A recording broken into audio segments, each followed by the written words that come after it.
Good morning 7th class.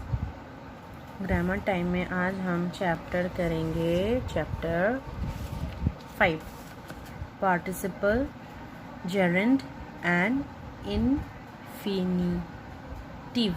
Infinitive ऐसे sound करना, infinitive या इन्फिनिटिव या इनफाइनाइटिव, कुछ भी साउंड कर सकते हो।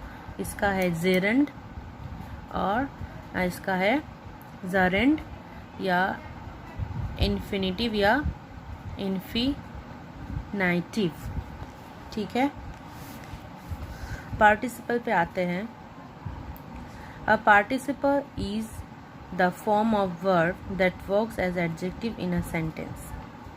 पार्टिसिपल एक वर्ब का मतलब क्रिया का एक फॉर्म है, एक पार्ट है जो एडजेक्टिव की तरह काम करता है सेंटेंस में। अ बर्किंग डॉग सेल्डम बाइट्स, यहाँ पर बर्किंग जो है वो है participle. I help the injured person, injured यहाँ पर, तो यहाँ पर एडजेक्टिव मतलब क्या है? एडजेक्टिव मतलब है नाउन और प्रोनाउन की जो क्वालिटीज़, नंबर, उसको दर्शाना या उसको डिस्क्राइब करना। तो यहाँ पर ये भी सेम ही है। डॉग कैसा है? बर्किंग वाला, मतलब काटने वाला। और यहाँ पर कौन से पर्सन को हेल्प किया? Injured person. So like that adjective and participle same ही है। ठीक है, the highlighted word in the sentence are participle at that works at adjective. जो हाईलाइटेड पार्ट है यहाँ सेंटेंस में वो क्या है? एडजेक्टिव की तरह काम कर रहा है। There are two kinds of participles, present participle, verb plus ING, और past participle, verb plus ED D और ईएन। तो ये कितने तरीके के होते हैं? 2 टाइप्स के, प्रेजेंट वर्तमान और पास्ट बीता हुआ कल। तो आप सब लोगों को पता है कि प्रेजेंट में आईएनजी होता है और पास्ट में ईडी या डी या ईएन होता है। Look at the following example of A present participle.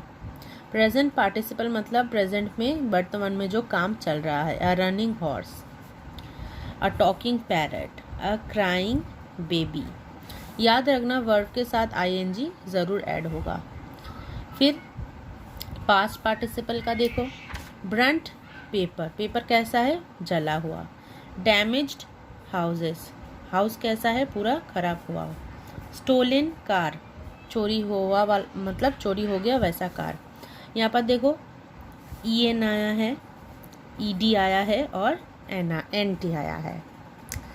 Are participle can be used before the noun और after the verb is a sentence. ध्यान से सुनो, कैन बी यूज्ड, यूज हो सकता है नाउन के आगे और वर्ब के बाद सेंटेंस के अंदर। When the participle is used before the noun, जब भी पार्टिसिपल नाउन के आगे बैठता है या आगे बैठता है, is called attributive of use of participle. Attributive use of participle.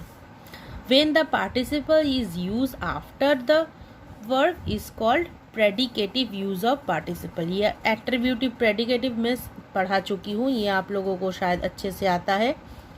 अगर नहीं देखा है किसी ने तो सेंटेंस वाला चैप्टर देख लेना अच्छे से। Example, he is wearing a torn shirt, ये है attributive participle, torn shirt। His shirt is torn, ये है प्रेडिकेटिव। एट्रीब्यूटिव है जो नाउन के पहले आता है और जो वर्ब के बाद आता है उसको हम कहते हैं प्रेडिकेटिव। सेंटेंस के लास्ट में जो आता है वो प्रेडिकेटिव होता है वो, और सेंटेंस के नाउन से पहले जो आता है उसको हम कहते हैं एट्रीब्यूटिव। ये ध्यान रखना अच्छे से। Present participle form of verb refers an incomplete which while past participle form of verb are refers to complete action. Present participle form क्या होता है? Incomplete होता है, इसका कोई completion मतलब ख़त्म नहीं होता ये, क्योंकि ये चलता रहता है वर्तमान में। और पास्ट पार्टिसिपल क्या होता है? इसका काम हो चुका होता है, इसका एक्शन हो चुका होता है। जैसे I saw some laughing people, मैंने देखा कुछ हंसते हुए इंसान। In this sentence laughing peoples show an incomplete action.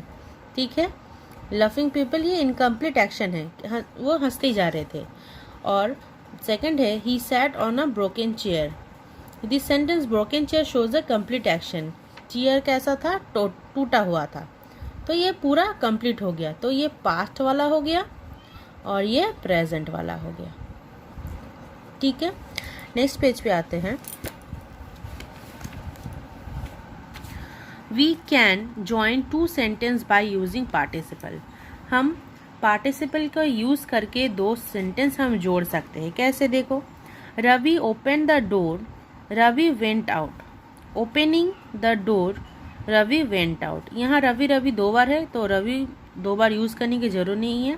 तो यहाँ पर ing लगा के प्रेजेंट वाला पार्टिसिपल यूज करके हम क्या करेंगे? ओपनिंग कर देंगे। Opening the door, Ravi went out. Children saw the elephant, they became happy. Seeing the elephant, children became happy. हो गया।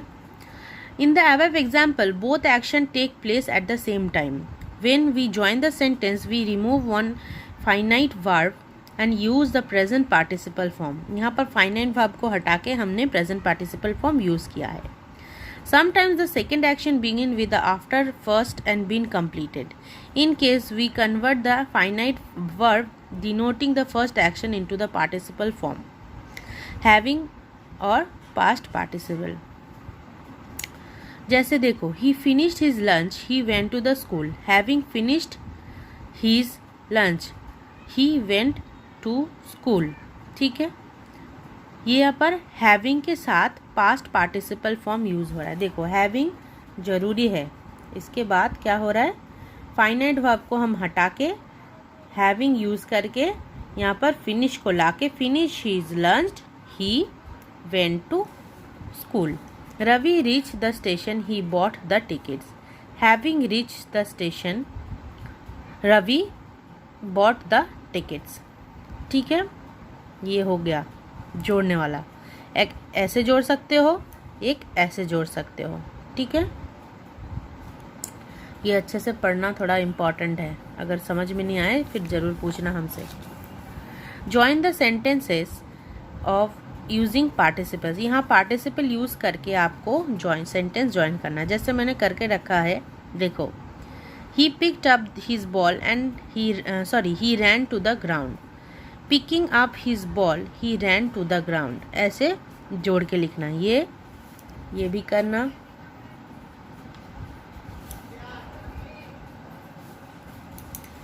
और बी का भी सेम है। Correct the following sentence one has done for you. Sitting in the garden, the clock struck 10. Sitting in the garden, I saw the clock struck 9. 10. Being a holiday, I went to see a movie. Being it a holiday, यहाँ पर in the it ऐसे लिखना है। I went to see a movie, ये भी करना है।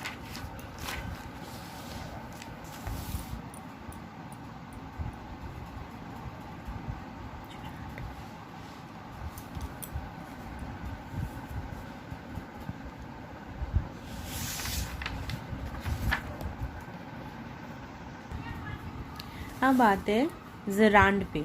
ठीक है, जेरांड। When the ing form in the verb is used as noun in the sentence is called gerund. ठीक है, जब जो ing फॉर्म हम वर्ब के साथ यूज़ करते हैं उसको हम जेरांड कहते हैं। Walking in is a good exercise, smoking is a bad habit. ठीक है, यहाँ पर जो हाईलाइटेड वर्ड्स है वो क्या है? Now has been use, noun is above sentence, ing form और वर्ब इज जो वर्ब के साथ आईएनजी फॉर्म यूज़ होता है उसको हम कहते हैं जेरांड। जैसे swimming is a good for health, subject. अच्छा, gerund can be use as a subject, यह सब्जेक्ट भी, ऑब्जेक्ट भी, एन ऑब्जेक्ट ऑफ प्रीपोजिशन और कंप्लीमेंट ऑफ द वर्ब। ये समझना होगा कैसे होगा।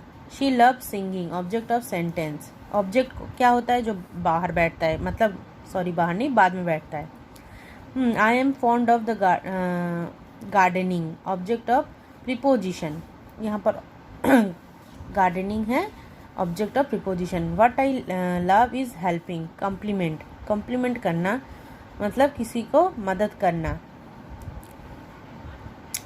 तो ये जेरांड ऐसा कुछ खास नहीं है, ये चैप्टर में आपको ये भी करना है। इसको क्या करना है, जो हाईलाइटेड वर्ड है, ठीक है, उसको आपको बताना है कौन सा फॉर्म है, जेरांड है, पार्टिसिपल है, ठीक है। पार्टिसिपल है या जेरांड है, ये आप लोगों को करना है, ये कॉपी में कर लेना। At the gerund, next page में है। At the gerund complete the following sentences. I am a fond of reading books, Kavi likes playing cricket. यहाँ कुछ भी लिख सकते हो आप, ठीक है, आपको जो अच्छा लगे, मतलब मीनिंगफुल होना चाहिए। She is ashamed of dash, they are afraid of. या तो मैंने ये लिखा है, आप लोग ये छोड़ के कुछ और भी लिख सकते हो आपके दिमाग में अगर कुछ हो। तो ये हो गए। फिर नेक्स्ट आते हैं इनफाइनाइटिव, इन्फिनिटिव या इनफाइनाइटिव, कुछ भी कह सकते हो। To plus verb is called infinitive from when it is used as noun in a sentence. ये अगर नाउन के तरह यूज होता है सेंटेंस में तो इसको हम इन्फिनिटिव वर्ब कहते हैं। Work as subject and object sentence, subject में भी यूज होता है, ऑब्जेक्ट में। जैसे टू के साथ वर्ब के साथ टू हो जाएगा, टू वर्क, टू वर्क। देखो यहाँ पर दोनों में अंतर है, यहाँ पर सब्जेक्ट है सब्जेक्ट की तरह यूज हो रहा है, यहाँ पर ऑब्जेक्ट की तरह यूज हो रहा है।